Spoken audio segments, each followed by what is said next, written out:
Iniciamos la fecha nuestro curso Taller de Medición y Administración de Riesgo de Liquidez en Entidades Financieras. Stress Testing y Planes de Contingencia. Vamos a comenzar la primera sesión y vamos a abordar el tema de riesgo de liquidez.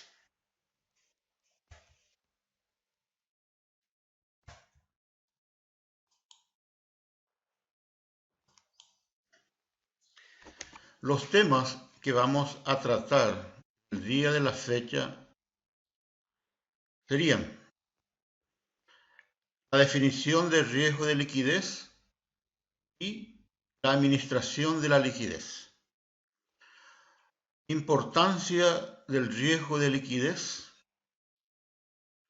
Luego abordaremos el tema de administración del riesgo de liquidez siguiendo 3 pasos.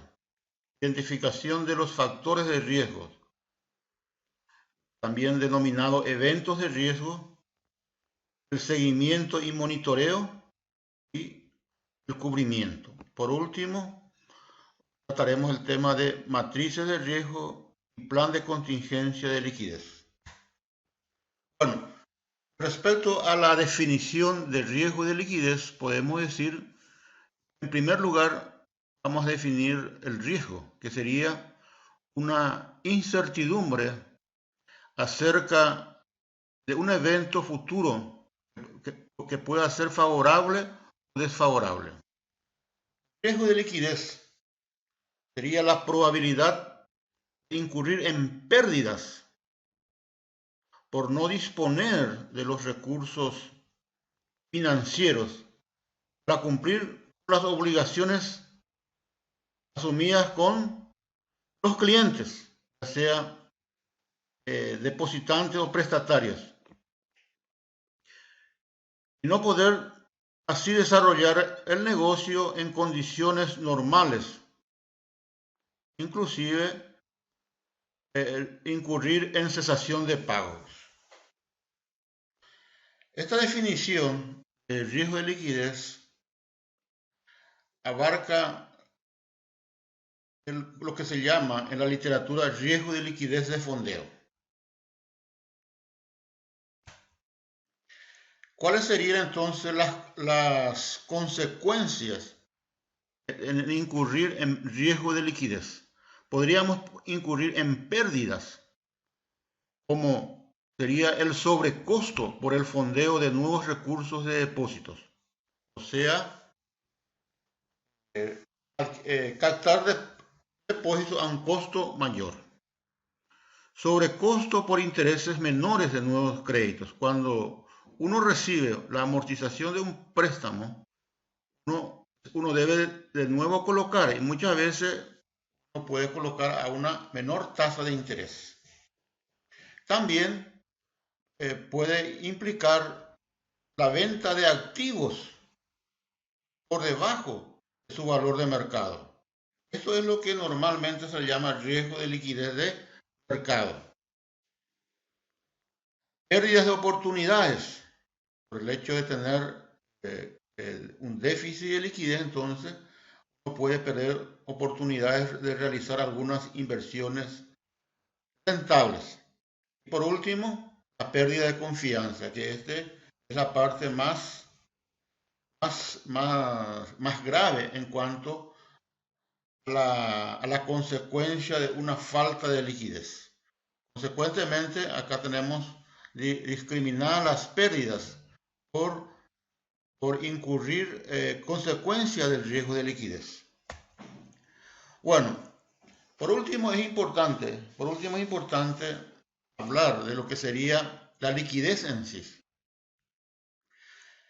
Consecuentemente, ¿para qué necesitamos de liquidez? ¿O qué implica que una entidad financiera es líquida? Eso implica que la entidad está en capacidad para adquirir fondos necesarios a un costo razonable. una entidad es líquida, puede conseguir, como se dice, o captar recursos necesarios a un costo razonable. Bueno, ¿y cómo podemos captar esas fuentes de recursos? Podemos vender nuestros activos, podemos endeudarnos en el sistema financiero o podemos emitir nuevas acciones. Es decir, la segunda fuente normalmente es llamada de financiamiento mayorista o en el mercado de dinero.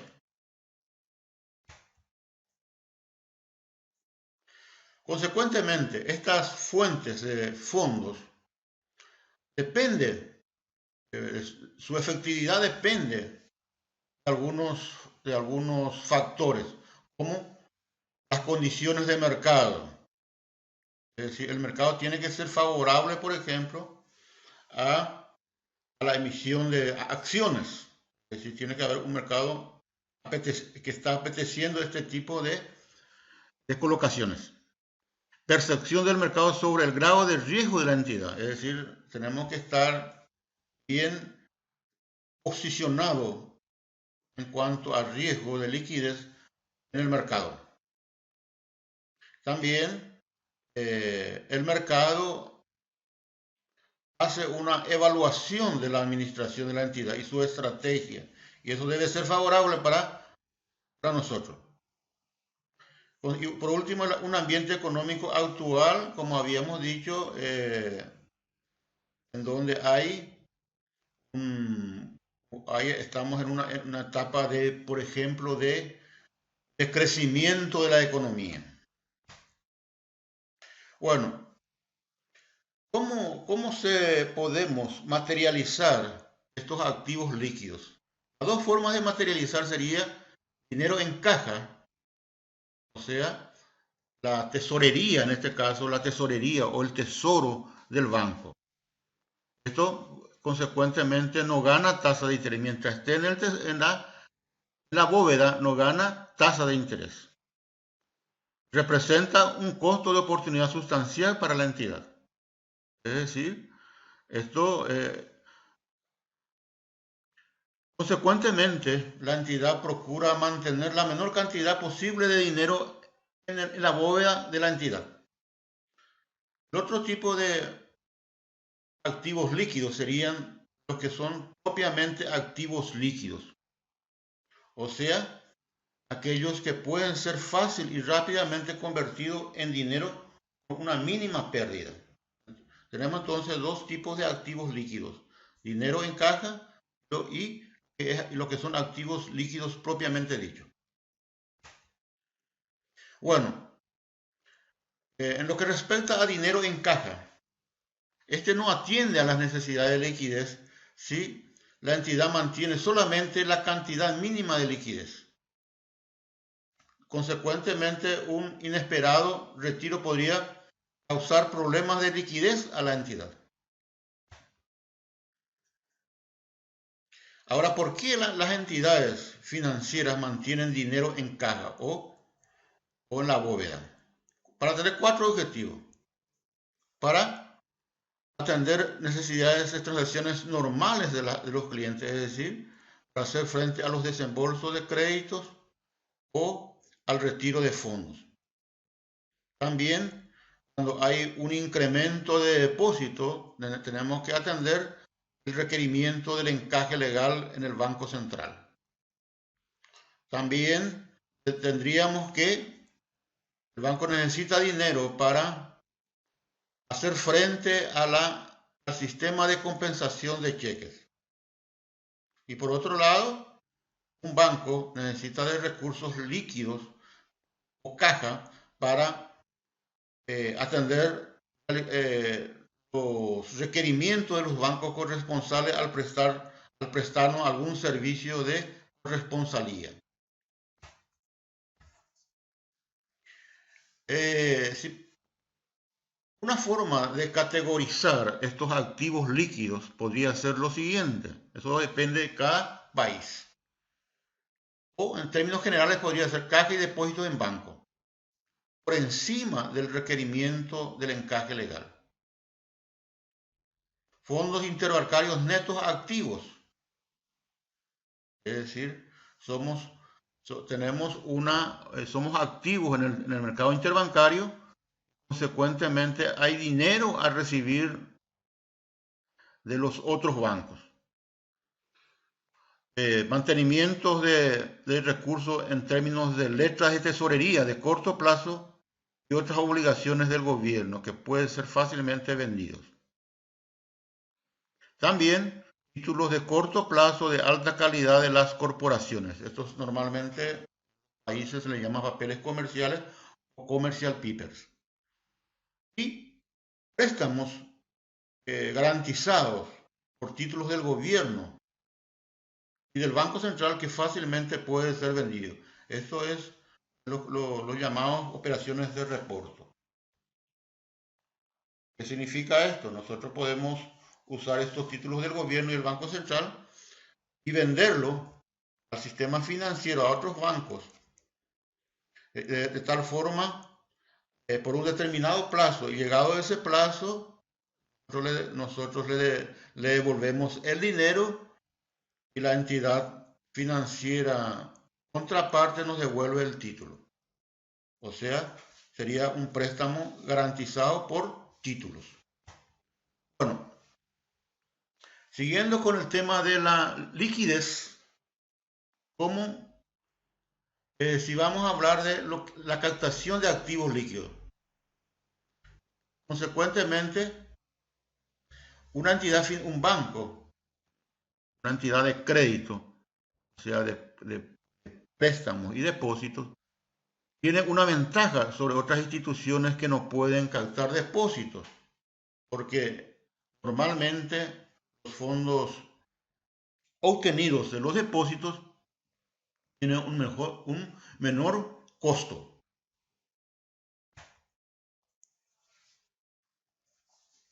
Objetivos. ¿Cuáles serían los objetivos de la administración de liquidez? ¿Por qué deberíamos administrar nuestra liquidez? El objetivo fundamental es pronosticar correctamente las necesidades de liquidez y conseguir rápidamente las fuentes adecuadas de caja al mínimo costo.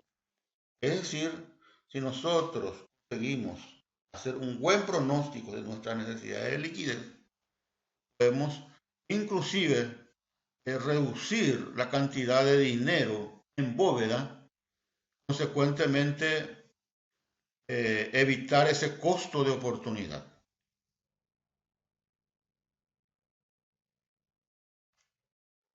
Pero tener cuidado de siempre, esto implica que nosotros estamos balanceando la necesidad de activos líquidos contra las necesidades de caja de los clientes.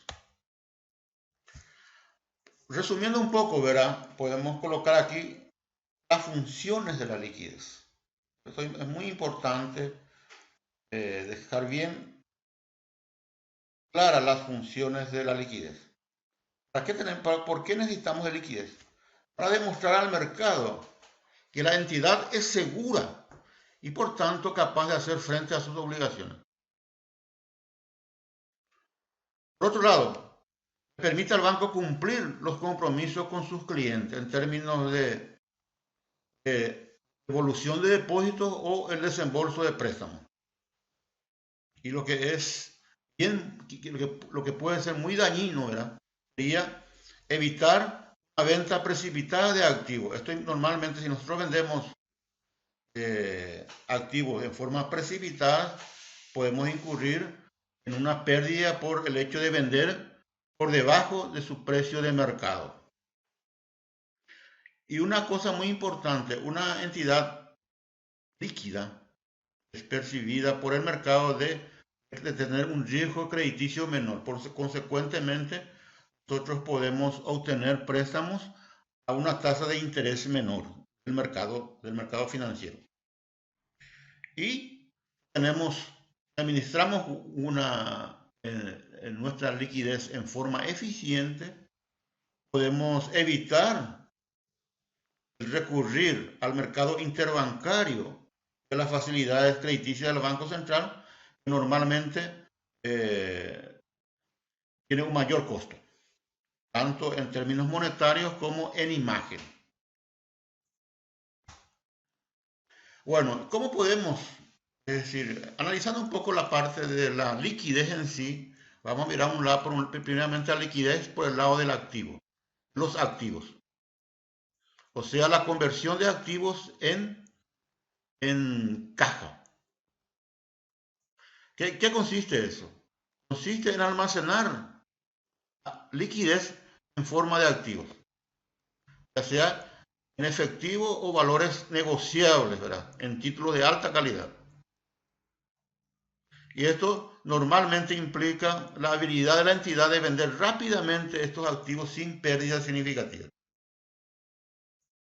Y estos activos líquidos son muy útiles en el caso de un plan de contingencia, porque estos activos líquidos pueden ser las fuentes de fondeo en una situación de crisis. Y no olvidar también que estos activos líquidos, al estar en valores negociables, provee, ¿verdad?, un rendimiento, por más que muchas veces este rendimiento no sea menor que, por ejemplo, en relación a los préstamos, es un rendimiento, ¿verdad?, al fin. Ahora, por el lado del pasivo.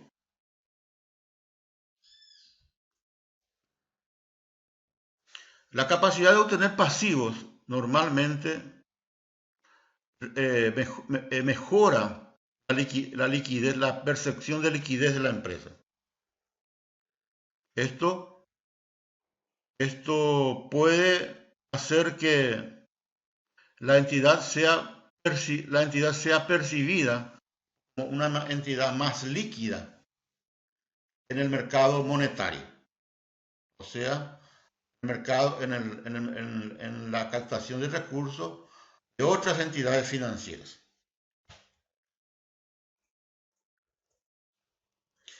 Muchas veces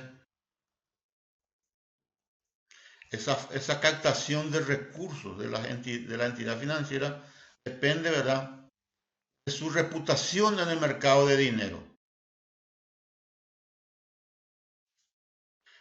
Consecuentemente, alguna situación de rumor, una debilidad percibida por el mercado puede afectar adversamente la captación de recursos por el lado del pasivo.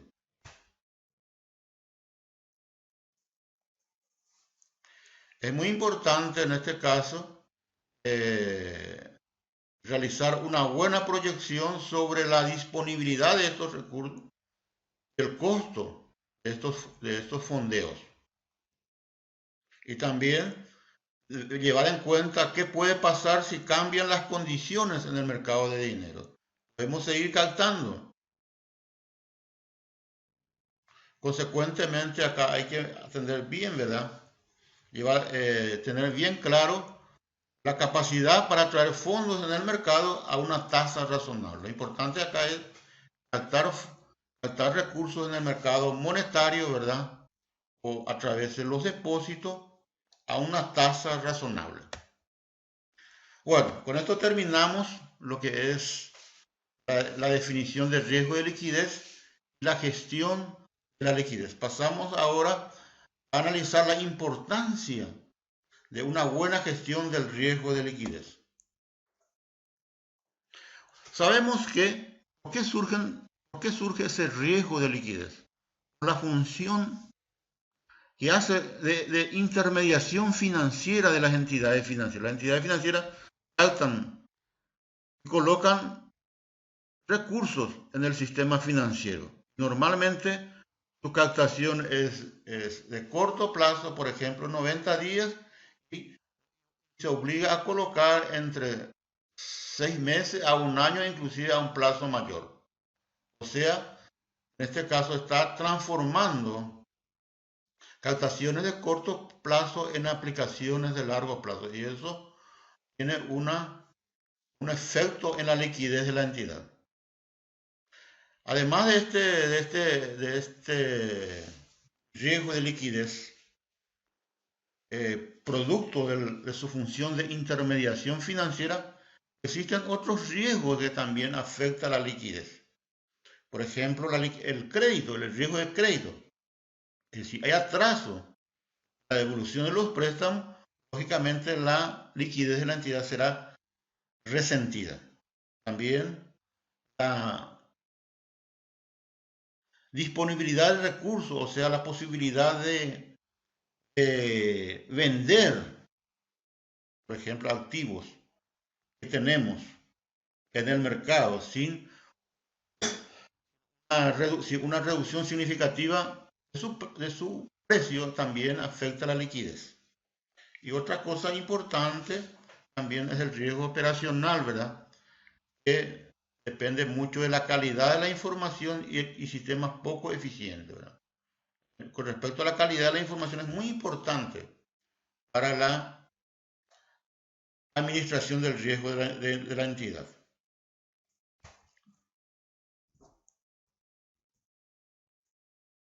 Consecuentemente, tenemos que administrar el riesgo de liquidez porque una mala administración normalmente genera sobrecosto en términos financieros y económicos. Produce pérdida de confianza, inclusive puede llevar a la quiebra a la entidad. Esto muchas veces, ese problema de liquidez no implica que la entidad es insolvente. Puede tener bien cubiertos sus depósitos a través de préstamos, pero por un problema de crisis de confianza, existe una corrida de depósitos, ¿verdad? Que lógicamente le va a traer problemas a la entidad. Bueno, ¿cuáles serían los resultados de una buena gestión de la liquidez? Como mencionábamos, evita el sobrecosto financiero, evita las quiebras y minimiza considerablemente el riesgo de insolvencia. Bueno, pasamos ahora a la parte referente, a la parte para mí crucial en términos de riesgo de liquidez, que sería la administración de liquidez. Es importante acá llevar en cuenta que en la mayoría de los países, cuando hablamos de administración del riesgo de liquidez, normalmente se habla de etapas. Esas etapas sería primeramente identificar el riesgo, en este caso de liquidez, poder medir ese riesgo de liquidez sería el segundo paso. El tercer paso tradicional sería el control del riesgo de liquidez y por último el monitoreo. Eso es lo que vamos a ver acá, ¿verdad? Esto es lo que normalmente se llama administración integral de riesgo, que para todos los riesgos, en este caso específico para el riesgo de liquidez, sigue ese paso, o sea, identificar el riesgo, medir el riesgo, controlar el riesgo y monitorear el riesgo. Esto se basa, como ustedes sabrán, esto se basa en lo que se llama COSO 2 o del 2004 o del ISO 31000, ¿verdad? Del año 2009, que es el estándar de gestión de riesgo. Esos mismos conceptos se aplican a la parte del riesgo de liquidez, pero lógicamente adaptado a ese tipo específico de riesgo, ¿verdad? Que tiene es muy cuantitativo. Bueno, ya mencionamos entonces, para la administración del riesgo de liquidez, nosotros principalmente lo que respecta a la identificación del riesgo y en la medición del riesgo, nosotros vamos a analizar los factores de riesgo de liquidez, que es lo que normalmente se llama evento de riesgo de liquidez. las herramientas que vamos a usar para medir ese riesgo de liquidez, un concepto muy importante que es el límite de tolerancia. En este caso, serían las políticas. Aquí estamos mezclando, ¿verdad? O sea, desde el punto de vista de administración integral de riesgo, estamos primeramente identificando los eventos de riesgo de liquidez. Posteriormente, tenemos que medir esos riesgos de liquidez.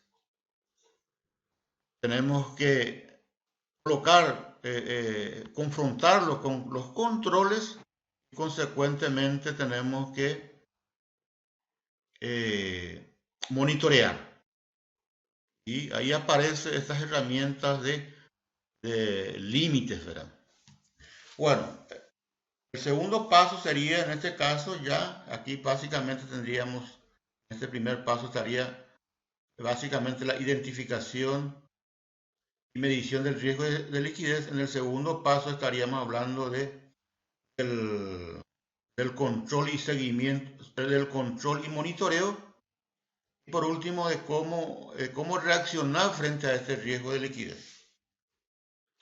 Bueno, con esto terminamos. Vamos a pasar a otra lección.